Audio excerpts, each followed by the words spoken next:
আগামী জাতীয় সংসদ নির্বাচনকে সামনে রেখে এখন পর্যন্ত কোনো প্রার্থীকে দলীয় মনোনয়ন দেওয়া হয়নি বলে জানিয়েছেন বিএনপির সিনিয়র যুগ্ম মহাসচিব রিজভী আহমেদ। রাজধানী নয়াপল্টনে বিএনপির কেন্দ্রীয় কার্যালয়ে সংবাদ সম্মেলনে রিজভী আহমেদ বলেন, সংসদ সদস্য পদে প্রার্থীর বিষয়ে কাউকে সবুজ সংকেতও দেওয়া হয়নি। বিএনপির পক্ষ থেকে কিছু ব্যক্তিকে সংসদ সদস্য হিসেবে প্রার্থিতা দিয়ে সবুজ সংকেত দেওয়া হয়েছে, এমন মিথ্যা তথ্য কিছু গণমাধ্যম প্রকাশ করছে বলে অভিযোগ করেন রিজভী। এই ধরনের সংবাদের মাধ্যমে বিএনপির বিরুদ্ধে ষড়যন্ত্র করা হচ্ছে বলেও দাবি করেন বিএনপির এই সিনিয়র যুগ্ম মহাসচিব। তিনি জানান, এখনো কাউকে মনোনয়ন দেওয়া হয়নি, দলীয় নিয়ম মেনে যোগ্য প্রার্থিতা ঘোষণা করা হবে।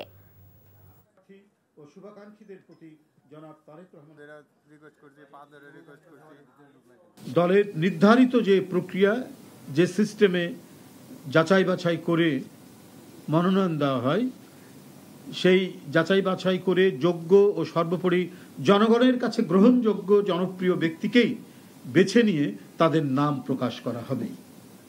কোনো নির্বাচনী এলাকায় কোনো প্রার্থীকে গ্রিন সিগন্যাল বা সবুজ সংকেত দেয়া হয়নি।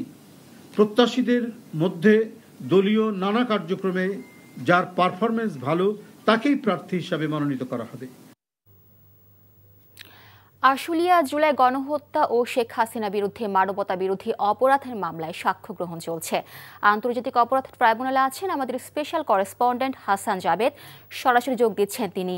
জাবেদ, ট্রাইব্যুনালে আজ দুটি মামলায় সাক্ষ্য গ্রহণ নিয়ে আপনার কাছে কি তথ্য আছে আমাদের জানাবেন।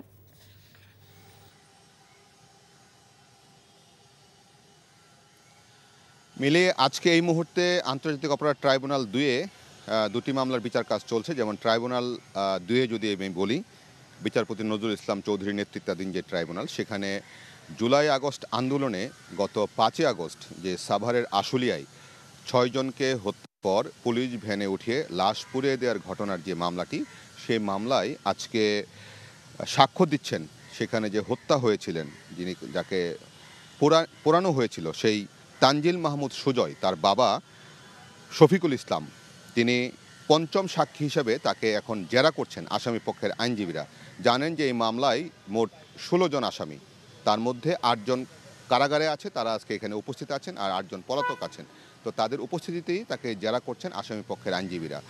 এবং এই জুলাই আগস্টে তার ছেলেকে 5 আগস্ট কীভাবে পোড়ানো হয়েছিল তিনি কিন্তু সেটা জানতেনও না। পরে তিনি জানতে পেরেছেন যে তার ছেলের লাশ আছে, হাসপাতালে আছে, সেখান থেকে শনাক্ত করে নেওয়া হয়। কিভাবে শনাক্ত করেছিলেন? কারণ ছেলের পকেটে কলেজের আইডি কার্ড ছিল, সেটা দেখেই শনাক্ত করতে পেরেছিলেন। এবং ওনার বাড়ি ব্রাহ্মণবাড়িয়ার নবীনগর বিটগড় গ্রামে। তো ছেলে এখানে পড়াশোনা করত, আন্দোলনে অংশ নিয়েছিল এবং তাকে এভাবে হত্যা করা হয়। এবং জেরায় তিনি আসামি পক্ষের আইনজীবীদের বক্তব্যের প্রেক্ষিতে জবাব দিচ্ছেন। এছাড়া আজকে আন্তর্জাতিক অপরাধ ট্রাইব্যুনাল 1-এ শেখ হাসিনার মামলায় ইতিমধ্যেই কিন্তু 49 জনের সাক্ষী নেওয়া শেষ হয়েছে। তবে আজকে যে 45তম সাক্ষী ছিলেন সিআইডির একজন পুলিশ কর্মকর্তা এসআই, তার নাম শাহেদ জুবাইর লরেন্স, তাকে আবার পুনঃজবানবন্দি নেওয়া হচ্ছে। পুনঃজবানবন্দি কেন? কারণ কয়েকটি ডিভিডি দেওয়া হয়েছিল ফরেনসিক রিপোর্টের জন্য। সেই ফরেনসিক রিপোর্টে 3টি ডিভিডিতে কী কী পাওয়া গিয়েছিল সেটার তিনি ব্যাখ্যা দিচ্ছেন। এবং তিনি সেটা বলেছেন যে 3টি কথোপকথনের মধ্যে 2টিতে ছিল শেখ হাসিনা এবং শেখ হাসিনার কণ্ঠস্বর ছিল, এবং জাসদের ইনুর, হাসানুল হক ইনুর কণ্ঠস্বর ছিল। সেগুলি তারা ফরেনসিক রিপোর্টে প্রতিবেদন তারা দিয়েছেন। সেখানে কী কী পেয়েছিলেন সেটা তিনি এখন বলছেন।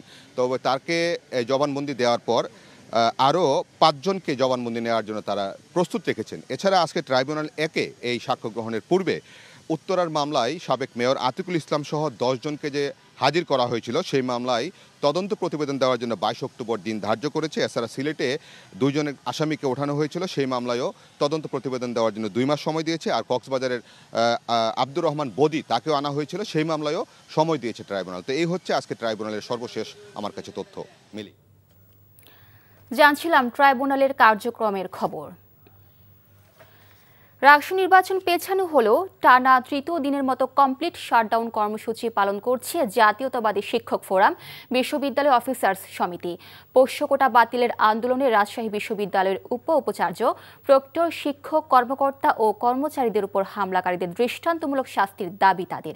হামলায় জড়িতদের শাস্তি না দেওয়া পর্যন্ত কর্মসূচি চলবে বলে জানিয়েছে জাতীয়তাবাদী শিক্ষক ফোরাম ও অফিসার্স সমিতি। এর আগে শিক্ষক কর্মকর্তাদের অনির্দিষ্টকালের কমপ্লিট শাটডাউন কর্মসূচির কারণে 25 সেপ্টেম্বর অনুষ্ঠিতব্য রাষ্ট্র নির্বাচন 20 দিন পিছিয়ে আগামী 16 অক্টোবর নির্ধারণ করেছে নির্বাচন কমিশন। এই মুহূর্তে রাজশাহী বিশ্ববিদ্যালয় ক্যাম্পাসে আছেন আমাদের স্টাফ করেসপন্ডেন্ট নূর হোসেন। আমরা সরাসরি চলে যাচ্ছি তার কাছে। নূর, ক্যাম্পাসের পরিস্থিতি এখন কেমন দেখছেন?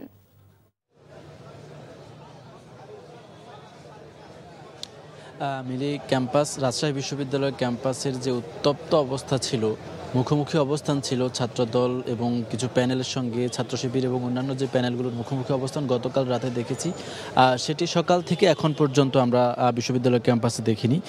গতকাল বিশ্ববিদ্যালয় নির্বাচন কমিশন যারা রাকসুর নির্বাচন পরিচালনার দায়িত্বে ছিলেন, তারা আনুষ্ঠানিকভাবে সংবাদ সম্মেলন করে জানিয়েছেন নির্বাচন পরিচালনার জন্য যেই পরিমাণে তাদের শিক্ষকদের এবং কর্মচারীদের সহযোগিতা প্রয়োজন, সেটি তারা নিশ্চিত করতে না পারার কারণে নির্বাচনটিকে তারা স্থগিত করেছেন। এরপরে তাদের এই সিদ্ধান্তের পক্ষে বিপক্ষে আমরা অবস্থান দেখেছি, বিশ্ববিদ্যালয় ক্যাম্পাসে মিছিল দেখেছি, বিক্ষোভ দেখেছি। ছাত্র শিবির এই সিদ্ধান্তের প্রতি প্রত্যাখ্যান করেছেন এবং ছাত্রদল এবং অন্যান্য কয়েকটি প্যানেল সিদ্ধান্তটি মেনে নিয়েছেন এবং স্বাগত জানিয়েছেন। তাদের যুক্তি হচ্ছে, যেহেতু কমপ্লিট শাটডাউন চলছে, একই সঙ্গে পূজার ছুটির সময় ঘনিয়ে আসছে, এই কারণে ভোটারদের উপস্থিতি অনেক কম হবে এবং ভোটারবিহীন একটি নির্বাচন হতে যাচ্ছিল। সেজন্য তারা বিশ্ববিদ্যালয় কর্তৃপক্ষের বা নির্বাচন কমিশনের এই সিদ্ধান্তটিকে স্বাগত জানিয়েছে। এখন আমরা যে জায়গাটিতে অবস্থান করছি, এটি রাজশাহী বিশ্ববিদ্যালয় প্রশাসনিক ভবনের পাশে।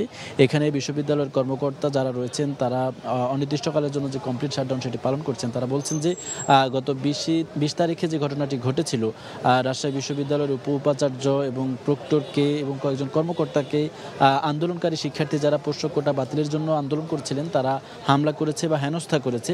তাদের বিচার নিশ্চিত না করা পর্যন্ত, তাদেরকে শাস্তি না দেওয়া পর্যন্ত তাদের এই কমপ্লিট শাটডাউন কর্মসূচি চলমান থাকবে। তবে ক্যাম্পাসে পাল্টাপাল্টি যে অবস্থান অথবা উত্তপ্ত যে পরিস্থিতি বা কোনো ধরনের অপ্রীতিকর পরিস্থিতি এখন পর্যন্ত সকাল থেকে আমাদের চোখে পড়েনি।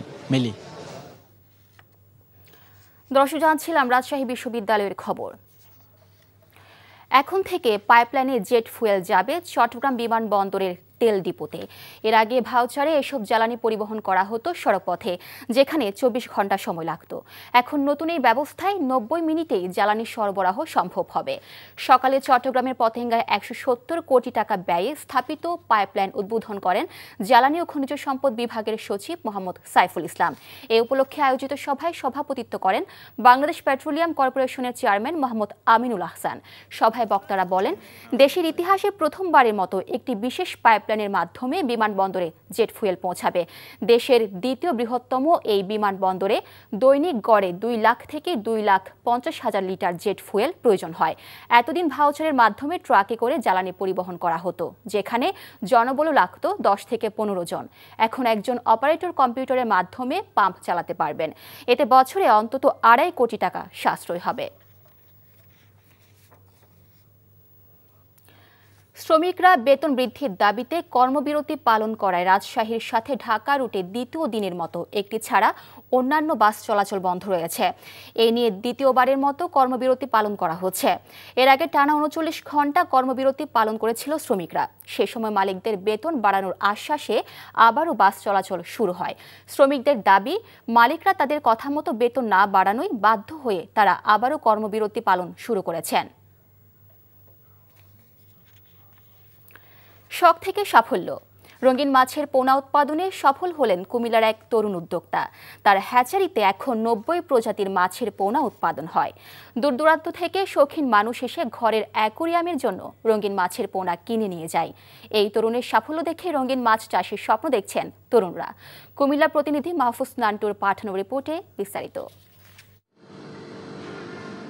মাত্র 1300 টাকা পুঁজি করে 2019 সালে রঙিন মাছের পোনা উৎপাদনে কাজ শুরু করেন কুমিল্লার নাঙ্গলকোট উপজেলার বেলটা গ্রামের তরুণ উদ্যোক্তা জয়।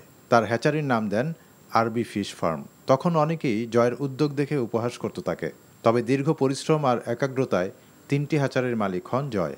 হ্যাচারির 44টি হাউজে নিয়ম করে মাছের পোনাকে যত্ন আত্তি করতে হয়। বাচ্চাগুলোকে 2 টাইমে 14 প্লাস খাওয়ায়, আর ব্রুডগুলোকে এক টাইম 14 প্লাস আর এক টাইম কোয়ালিটি যেটা নর্মাল খাদ্য ওইটা খাওয়ায়, যার কারণে আমাদের বাচ্চার উৎপাদন আলহামদুলিল্লাহ ভালো আসে। জয়ের এমন সাফল্য দেখে তরুণরা এখন রঙিন মাছের পোনা উৎপাদনে উৎসাহিত হচ্ছে। আমাদের এখান থেকে মাছ নিলে আমাদের একটা সুবিধা হচ্ছে কি, মানে খুব কাছ থেকে মাছগুলো নিতে পারি। বিভিন্ন জায়গা থেকে লোকজন আসে এবং এমন এমন গ্রাহক আছে তারা এখানে বিনিয়োগ করতে চায়। ধীরে ধীরে যখন সফলতা এসে ধরা দিতে লাগলো, তখন সমালোচনাকারীরা তার হ্যাচারিতে এসে বিনিয়োগ করতে চায়। রঙিন মাছের পোনা উৎপাদনে শেখার কোনো শেষ নেই বললেন হ্যাচারির মালিক জয়। যারা কম জানেন তারাও একটা ভালো চাষি থেকে গাইডলাইন নেবেন, গাইডলাইন নিয়ে তারা শুরু করবেন। আর এখন বর্তমানে যেহেতু আমার 3টা ফার্ম আছে, এটা হচ্ছে আমার 3য় ফার্ম, আমার আরও 2টা ফার্ম আছে। যেহেতু আমার 3টা ফার্ম আছে, আমি মোটামুটি ভালো একটা অ্যামাউন্ট এখান থেকে পাই। তরুণরা চাইলে খুব সহজেই এ খাত থেকে লাভবান হতে পারবেন বলে জানান কুমিল্লা মৎস্য বিভাগের এই কর্মকর্তা। এই বিষয়গুলো কারো যদি পরামর্শের প্রয়োজন হয়, সেক্ষেত্রে কিন্তু আমাদের উপজেলা মৎস্য কর্মকর্তাদের কাছ থেকে পরামর্শ নিতে পারে। এর পাশাপাশি আমাদের জেলা পর্যায়ে আমাদের কাছে আসলেও কিন্তু আমরা এই বিষয়গুলোতে পরামর্শ আমরা দেব।